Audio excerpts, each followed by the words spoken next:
અષાઢ માસની શુક્લ પક્ષની પૂનમે ઉજવવામાં આવે છે. આમ તો આપણે આખું વર્ષ ગુરુઓનું સન્માન કરીએ છીએ, પરંતુ આ દિવસ શિક્ષકોની પૂજા અને આદર સન્માનનો દિવસ છે. મહાભારતના રચયિતા મહર્ષિ વેદવ્યાસના જન્મદિવસના રૂપમાં પણ ગુરુ પૂર્ણિમા ઉજવીએ છીએ.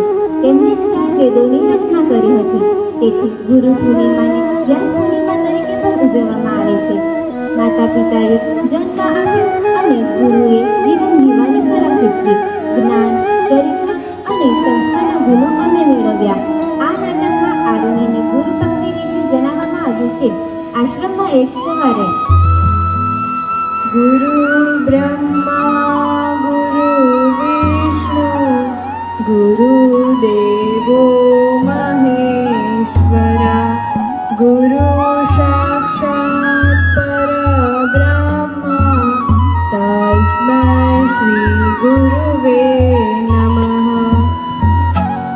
ગુરુ બ્રહ્મા ગુરુ વિષ્ણુ ગુરુદેવો મહેશ્વરા ગુરુ સાક્ષાત પરબ્રહ્મા તસ્મૈ શ્રી ગુરુવે નમઃ.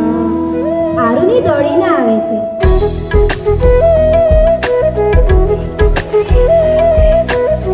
શું થયું? બોલો વત્સ.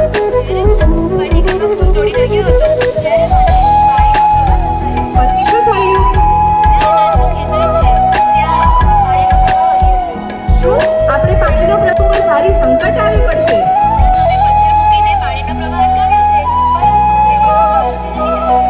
ત્યાં સુધી આરુણી, તમે ત્યાં જઈને પાણીનો પ્રવાહ રોકવાનો પ્રયત્ન કરો.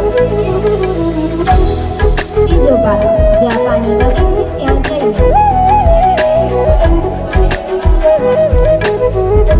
આરુણી ત્યાં જઈને જુએ છે તો પોતે બનાવેલો બાંધ તૂટવા માંડ્યો. આરુણીને સમજ ન પડી રહી હતી કે પાણીનો પ્રવાહ કેવી રીતે રોકવો. અંતે એક યુક્તિ આરુણીને સૂઝી. આરુણી પોતે સૂઈ જાય છે, પરંતુ થોડી વારમાં પાણી પાછું વહેવા લાગ્યું. તેનું આખું સ્વરૂપ ખાનું થઈ ગયું. તો પણ તે ગુરુજીની રાહ જોવા લાગ્યો. આખી રાત ત્યાં આવ્યા ન હતા. બીજી સવારે ગુરુજી પ્રણામ. પ્રણામ વત્સ. આરુણી ક્યાં છે? કશે દેખાઈ નથી રહ્યો. ગુરુજી, તમે જ તો આરુણીને પાણીનો પ્રવાહ રોકવા માટે મોકલ્યો હતો. હજી સુધી નથી આવ્યો. હે ભગવાન, આ કેવો અનર્થ છે. ચાલો આરુણીને શોધવા જઈએ.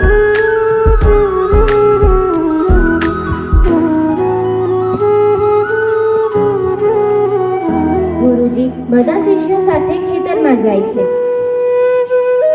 ખેતરમાં પહોંચ્યા પછી આરુણી, આરુણી. ગુરુજી, અહીંયા છે આરુણી. આરુણીની આ દશા જોઈ ગુરુને ખૂબ જ દુઃખ થયું. તેમને આરુણીને ઉઠાવ્યો અને ભેટી પડ્યા. આ તમે શું કર્યું આરુણી? તમે આખી રાત પાણીમાં રહ્યા. તમને કઈ થઈ જાત તો? મને કંઈ ન થાય ગુરુજી, હું ફક્ત તમારી આજ્ઞાનું પાલન કરતો હતો.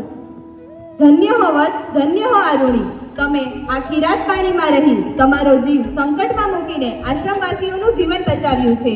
આજથી આ આખું આશ્રમ તમારું ઋણી રહેશે. માંગો વત્સ, શું જોઈએ છે તમને? હે ગુરુજી, શું ખરેખર તમે પ્રસન્ન છો? તો જ્ઞાનનું વરદાન આપો.